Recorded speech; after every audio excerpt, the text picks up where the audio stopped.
वो थोड़ा सा पढ़ा था कि भाई कैसे जो है 3 हिस्से में डिवाइड है ये ट्रांजिस्टर।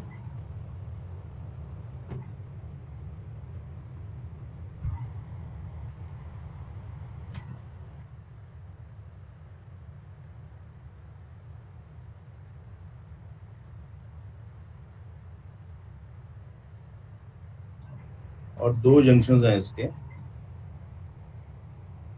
तो सबसे इसके अंदर जो अजीब बात है वो ये है कि इसमें 2 तो सिमिलर रीजन्स हैं और 1 डिसिमिलर है।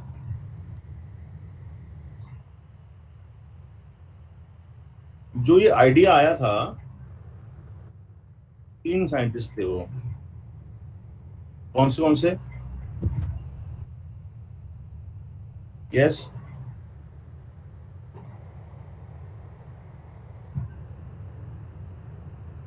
शॉकले, कार्डीन और ब्रिटेन। ये 3 साइंटिस्ट थे। अब आइडिया कैसे आता है? How the idea comes?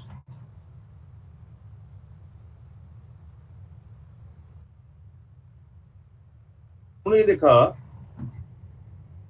कि एक सेमीकंडक्टर के अंदर, पहले तो ये आइडिया आना बड़ा मुश्किल था कि सेमीकंडक्टर को, हमने उस दिन पढ़ा था कि जब 0 डिग्री केल्विन पे चले जाता है तो क्या बन जाता है ये? Yes, insulator. इंसुलेटर बन जाता है।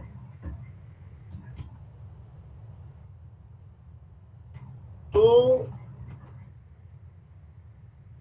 इंसुलेटर से या मेटल से,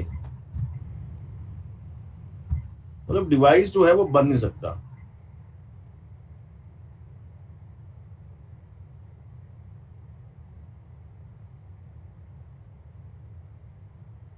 ये बात आप समझ रहे हो? ऐसा क्यों है? देखो, जो इंसुलेटर होता है,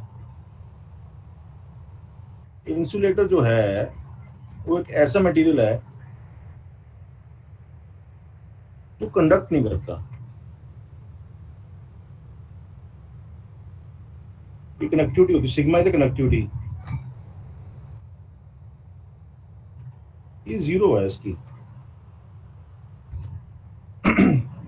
तो हमें एक ऐसा मटेरियल चाहिए जिसमें एटलीस्ट कोई चार्ज कैरियर्स करंट फ्लो करे,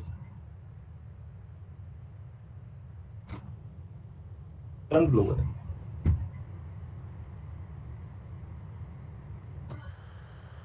अब ये चलो हो गया, ये नहीं कर सकता। अब दूसरा ये मेटल। अब मेटल की क्या प्रॉपर्टी है कि इसकी कंडक्टिविटी वेरी हाई होती है। ये भी हमें पता है। तो एक तो है कि 0 कनेक्टिविटी, एक्सट्रीम्स हैं ये। एक है इन्फिनिटी कनेक्ट, एक 0 पे है, एक इन्फिनिट पे है। तो ये तो कर ही नहीं सकता। इसकी कनेक्टिविटी बहुत ज्यादा है।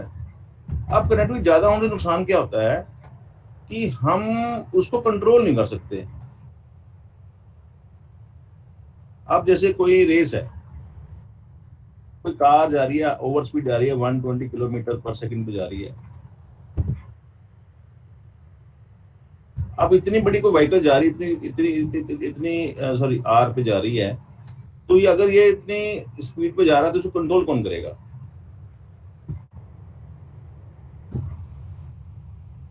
कंट्रोल मीन्स जो हमें से काम करवाना है, वर्क टू बी डन, वो नॉट पॉसिबल है।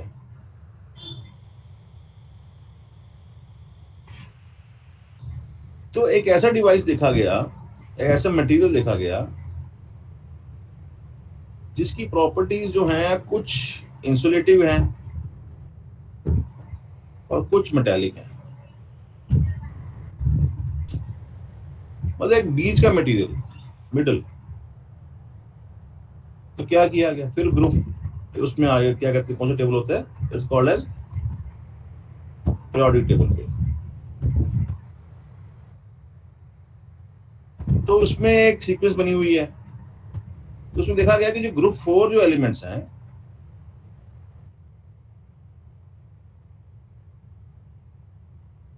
सिलिकॉन है, जर्मेनियम है या कार्बन है, ये जो एलिमेंट्स हैं, these एलिमेंट्स जो है, ये कुछ इनके जो बिहेवियर है इन बिटवीन है, in between metals and non metals, तो वो लिए गए।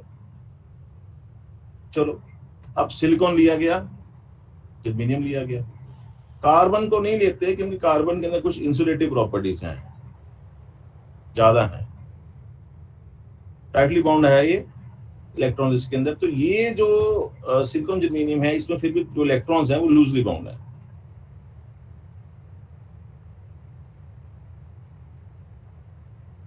तो सिलिकॉन जर्मेनियम जो थे वो सबसे ज्यादा चूज किया गया। कमिंग बैक टू दिस,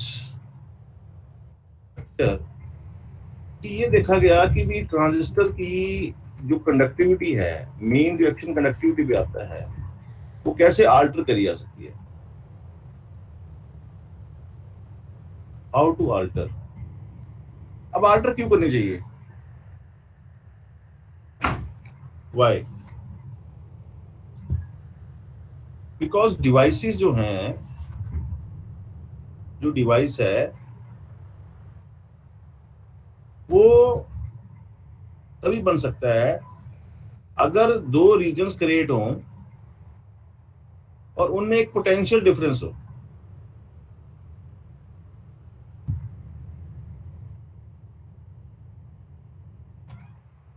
और जब पोटेंशियल डिफरेंस होगा तभी करंट फ्लो करेगा।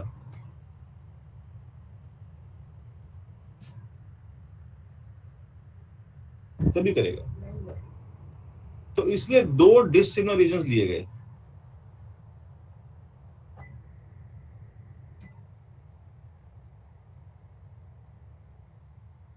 उन्होंने कहा कि भी अगर हमने ट्रांसफर ऑफ रेजिस्टेंस करानी है,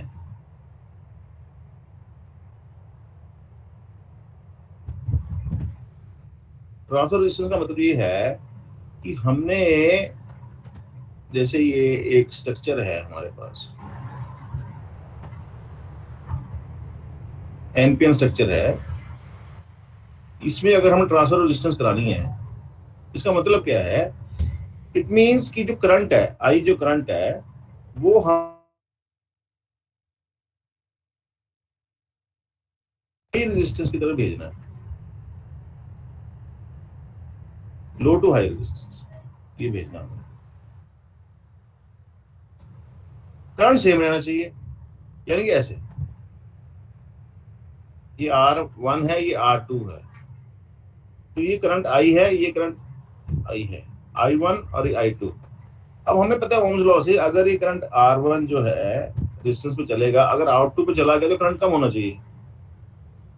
यदि करंट रेजिस्टेंस बढ़ेगा, R बढ़ेगा, तो I कम होना चाहिए, सेम होना चाहिए। तो इसलिए, लेकिन इसमें हमने क्या किया कि करंट जो है वो हमने सेम रखा है। ये डिवाइस ऐसे इस तरह से बनी हुई है कि अगर दो रेजिस्टेंस का डिफरेंशियल है, दो रेजिस्टेंस का अगर डिफरेंशियल है, लेकिन करंट का डिफरेंशियल नहीं होना चाहिए। तो अगर करंट का डिफरेंशियल नहीं होगा, रेजिस्टेंस डिफरेंशियल होगा, तो हमें एक कंसेप्ट है वोल्टेज गेन का, वो मिल जाएगा इसमें से। We will get voltage gain. Excuse me sir. Yes sir, जो पिछली स्लाइड वाला है, को एक बार दोबारा समझा दो। ये वाला? हाँ जी सर। ये लो रेजिस्टेंस है, ये हाई रेजिस्टेंस है। अब कैसे क्रिएट करेंगे तो बताता हूँ आपको, लेकिन मैं ये बता रहा हूँ कि लो रेजिस्टेंस पे हमारे पास कोई करंट है और एक हाई रेजिस्टेंस पे हमारे पास कोई करंट है। तो अगर हम ओम्स लॉ लगाएं तो हाई रेजिस्टेंस पे करंट, वही करंट कम हो जाना चाहिए। लेकिन हमने इसमें क्या फिनोमेना अपनाना है ट्रांजिस्टर में कि जो करंट लो रेजिस्टेंस पे था वही करंट जो है हाई रेजिस्टेंस पे चला जाएगा। तो उससे क्या होगा, उससे क्या होगा कि हमें कंसेप्ट मिलेगा वोल्टेज गेन का, that is I2R2 divided by I1R1। अब I2 और I1 तकरीबन सेम होते हैं, तो R2/R1 का रेशियो आ जाता है, तो हमें वोल्टेज गेन मिल जाता है। तो R2 की वैल्यू जो है R1 से कहीं ज्यादा होती है, तो इसी कारण से हमें वोल्टेज गेन एक ट्रांजिस्टर में मिलता है। अब ये कैसे मिलता है ये समझते हैं।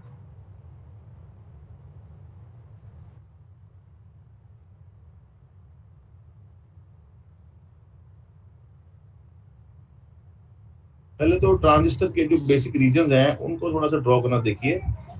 ये N है, ये P है और ये N है। I am taking NPN transistors, I am not taking PNP।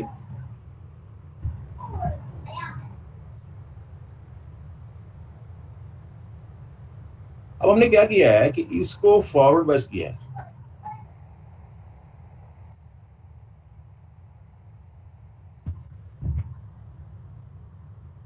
इसको फॉरवर्ड बायस किया है by connecting a negative terminal to the N type and positive terminal to the P type.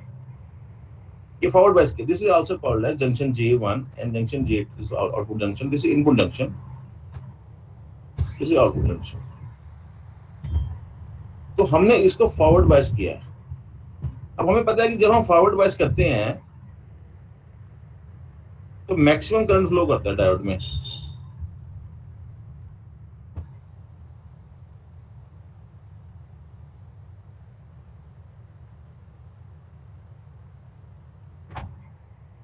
अगर हम डायोड केस लें तो 0.7 इसका cut in voltage है, तो 0.7 वोल्टेज जो है उसको अगर हमने कम करना है, this is the you can say barrier voltage, अगर हमने इसको ओवरकम करना है तो we have to give a forward bias greater than 0.7 volts. तो जैसे ही हम देते हैं तो ये करंट इसमें फ्लो करना शुरू कर देता है।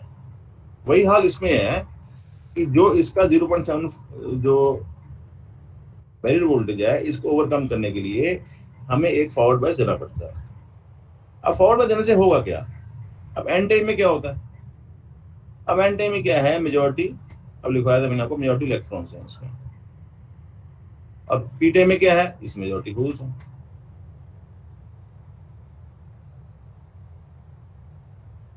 अब इलेक्ट्रॉन्स और होल्स जो हैं उनको एक पोटेंशियल दिया गया, उनको एक फोर्स दी गई जिससे कि वो अपने रीजन्स जो हैं वो क्रॉस करेंगे, और इलेक्ट्रॉन्स जो क्रॉस करके इधर माइनॉरिटी का कैरियर बन जाएगा पी टाइप में, और जो होल्स है वो इधर क्रॉस करके इधर जो है वो माइनॉरिटी कैरियर बन जाएगा, और कहीं जंक्शन पे वो क्या करेंगे, वो यहाँ पर रिकम्बाइन करेंगे।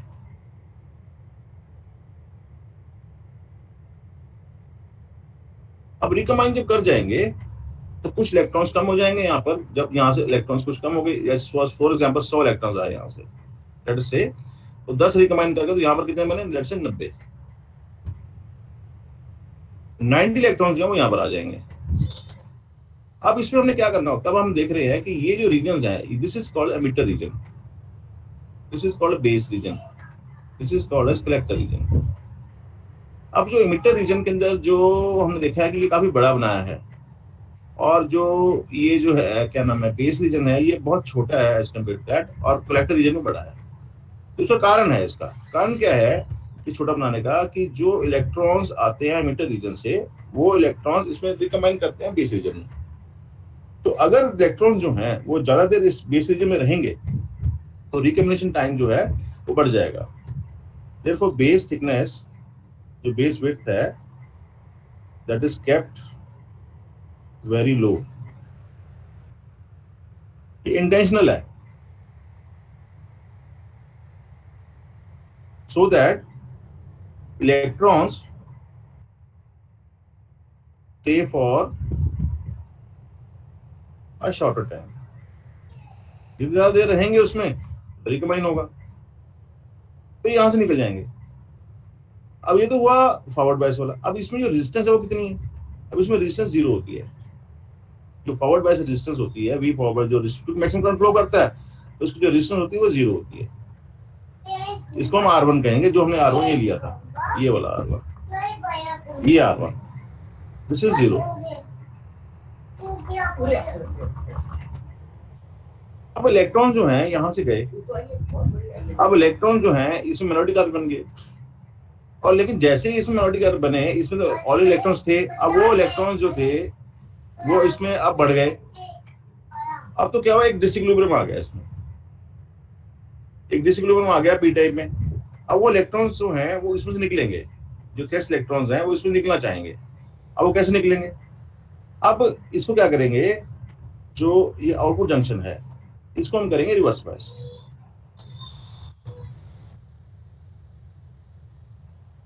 इसको एक करेंगे reverse bias, this is VR। तो जैसे ही उसके रिवर्स बायस करेंगे तो वैसे ही यहाँ पर डिप्लेशन रीजन क्रिएट हो जाएगा।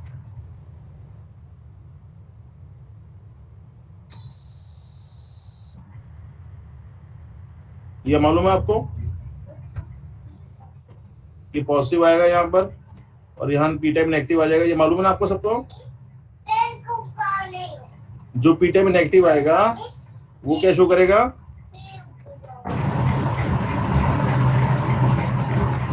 पी टाइप जो नेगेटिव दिखाया वो शो करेगा एक्सेप्टर आयंस,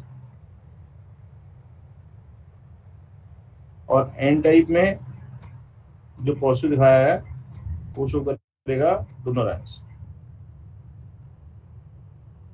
अब होगा क्या कि जैसे ही हमने पोटेंशियल अप्लाई किया कि जो चार्ज कवर्ड था वो अनकवर हो जाएगा, डिप्लेशन रीजन्स बढ़नी शुरू हो जाएंगे इसके अंदर। तो जो इलेक्ट्रॉन्स इधर से आ रहे थे, एमिटर से आ रहे थे, जो बेस में चले गए, उन इलेक्ट्रॉन्स को ये खींच लेगा। कैसे खींच लेगा, अब आप ये देखिए कि ये पॉजिटिव हमने पोटेंशियल दिया एन टाइप को, तो यदि पॉजिटिव पोटेंशियल मिलेगा इस जंक्शन के ऊपर, वैसे ही ये इलेक्ट्रॉन्स जो है ये इस रिवर्स बायस रीजन में से निकल जाएंगे यहाँ से। जैसे ही आएंगे इसमें से इधर आ जाएंगे वो electrons, they will reach the collector. यहाँ पर 90 इलेक्ट्रॉन्स आ जाएंगे और यहाँ पर रिकॉम्बिनेशन कोई नहीं होगा क्योंकि यहाँ पर इलेक्ट्रॉन रिच एरिया है, और जो 100 इलेक्ट्रॉन्स थे उसके 90 पहुंच जाएंगे। अब लेकिन इसमें डिफरेंस क्या है, ये कराने का फायदा क्या हुआ हमें कि यहाँ पर R0 था जबकि यहाँ पर R मैक्सिमम हो जाएगा। क्यों मैक्सिमम हो जाएगा इस रेजिस्टेंस का, क्योंकि ये रिवर्स बायस है,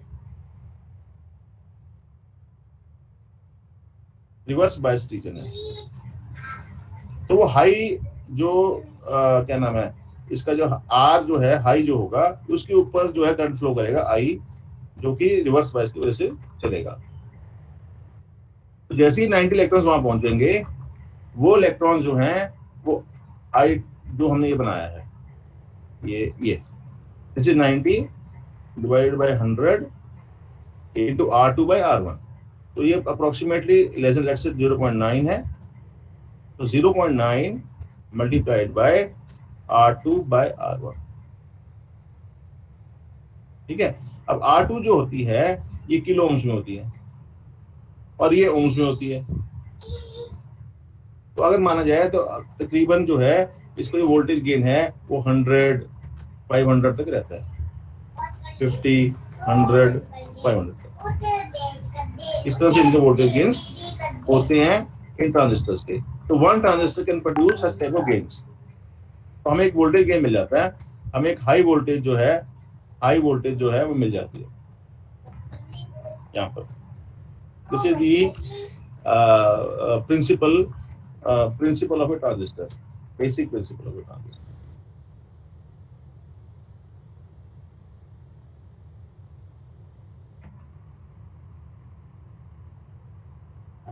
That the current, the electrons move from lower resistance to higher resistance and hence create voltage gain in the device। इसमें इसमें दो फैक्टर और हैं, एक तो है AV जो अभी देखा हमने वोल्टेज गेन, दूसरा है इसमें बीटा और एक है अल्फा। ये दो फैक्टर्स भी हैं इसमें। What is beta? Beta is you can से IC divided by IB। Now this is collector current जो I2 था, और IB क्या था? IB क्या होता है? IB is the recombination current.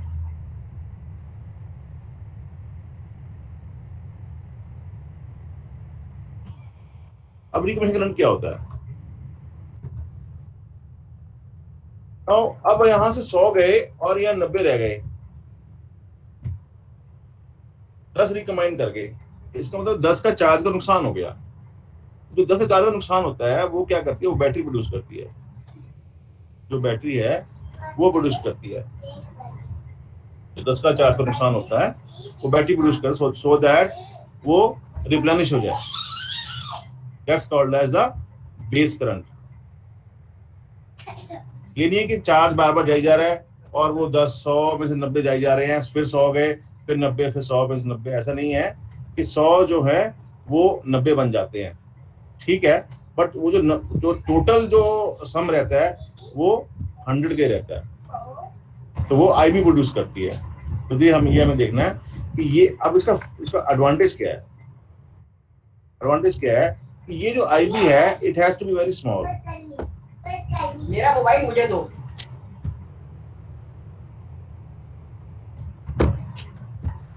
जितना ये स्मॉल होता है उतना ये जो I2 by IB रेशो है वो बढ़ जाती है,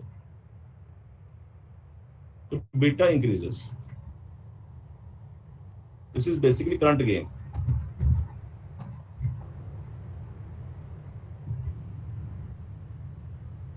तो current gain, higher the current gain,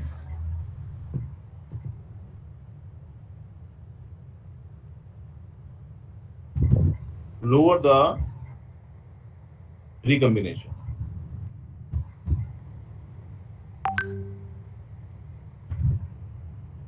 अब रिकम्बिनेशन कम करने के लिए what steps to be taken?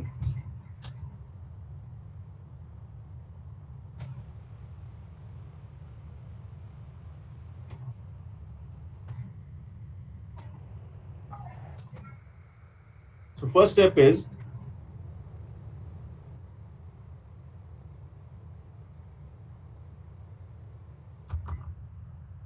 that this width has to be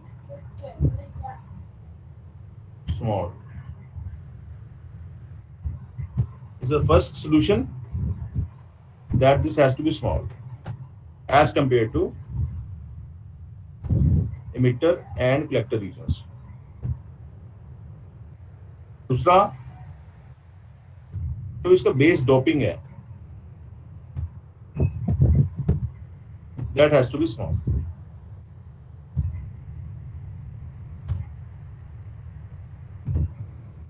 क्योंकि अगर होल्स कम होंगे तो रिकम्बिनेशन भी कम होगा। Recombination with the electrons will be small. So these are the two design rules. Rules of the base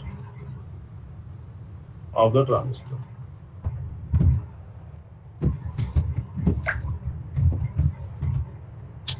दूसरा है factor इसमें alpha. तो alpha is equal to IC divide by IE।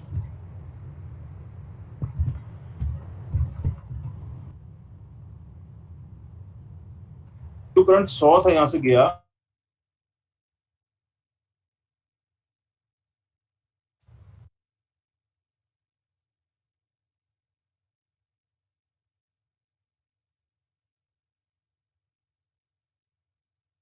0.9, less than 1. So this is always less than 1. So we have to make it near 1.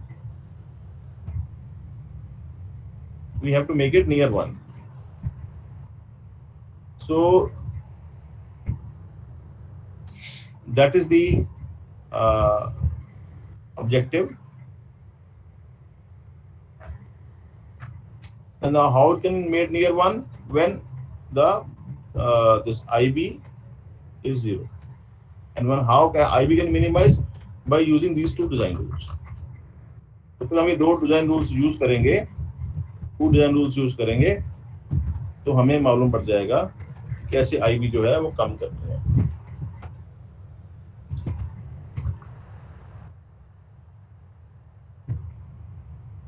ये point clear है सबको?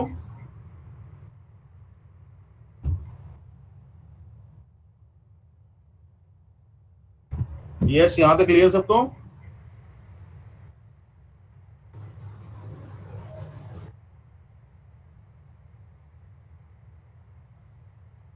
Anyone having any problem? Sir last point एक बार बता दीजिए, आपकी आवाज cut गई थी। No problem. अल्फा वाला, यस सर। अल्फा होती है ये आईसी बाई ई रेशो है, 90/100 एग्जाम्पल में लिया तो 0.9, यानी कि it's always less than 1। Less than 1 ऐसा नहीं कि बहुत लेस देन 1 होता है, it's always near 1, near 1 and less than 1 और लेस साइड। और इसको हमने 1 तक लेके जाना है, हैज टू टेकन 1। तो 1 कैसे जाएगा? When IB is reduced to 0, जितने डिक्रिमिनेशन कम होगा उतना आईसी जो है बढ़ता चला जाएगा। ये आईसी जो मैं या आईसी में अगर बढ़ेगा, तो अगर 10 बढ़ जाएगा, मैक्सिमम 10 बढ़ाना ना इसको, 10 बढ़े तो दोनों रेशो क्या 1 हो जाएगी। तो ये जो 10 है ना, तो ये कम नहीं होना चाहिए, ये दिस इज रिकम्बिनेशन करंट। ये जो है इसको हमने कम करना है, it has to be reduced. ये रिकम्बिनेशन अगर ये कम हो जाएगा तो ये 90 जगह 100 हो जाएगा। ये समझ गए हो? Yes sir. हाँ। तो these are the two parameters. तो इसमें जो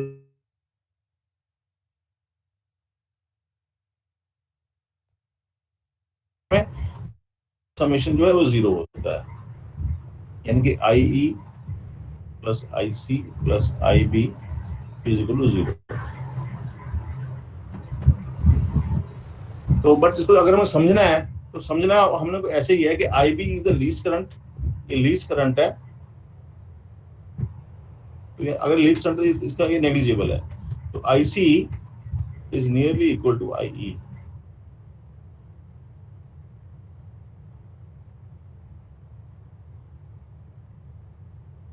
So that has to be seen, that IE has to be equal to IC। और इसका में फायदा क्या होगा? जब हम IC और IB दोनों को IE को दोनों सेम कर देंगे तो we will get maximum voltage gain.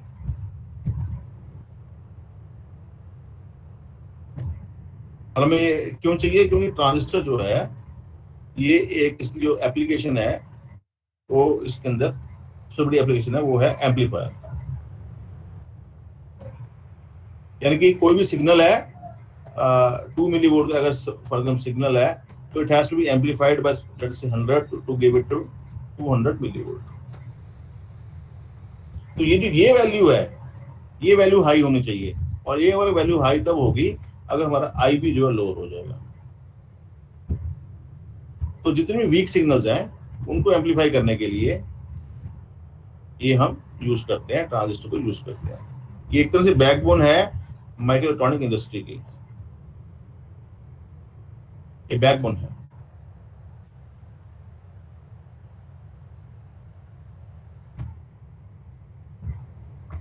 Sir base reason की ऑप्टिमम लेंथ क्या होनी चाहिए? ज्यादा होगा तो कॉम्बिनेशन ज्यादा हो जाएगा, बट कम होगा तो फिर ऐसी नहीं होगी। हाँ। मैं इस पॉइंट को टच करने वाला था, लेकिन मैंने कहा चलो पहले आप इतना डाइजेस्ट कर लो, तो इसलिए मैंने नहीं टच किया कि नॉर्मली बेटा it is a micron device. जो ट्रांजिस्टर्स होते हैं माइक्रोन डिवाइस में 10⁻⁶ जो है इनकी मीटर्स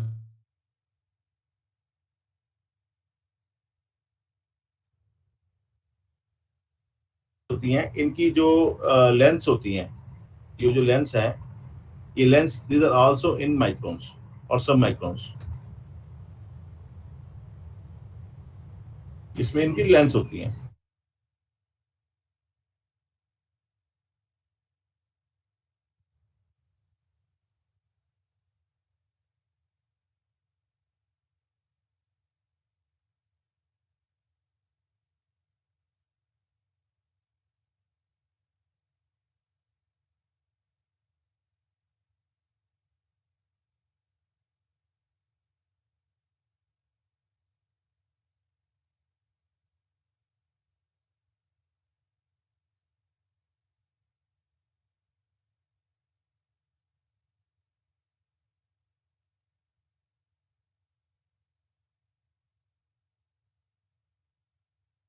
सर आपकी आवाज नहीं आ रही।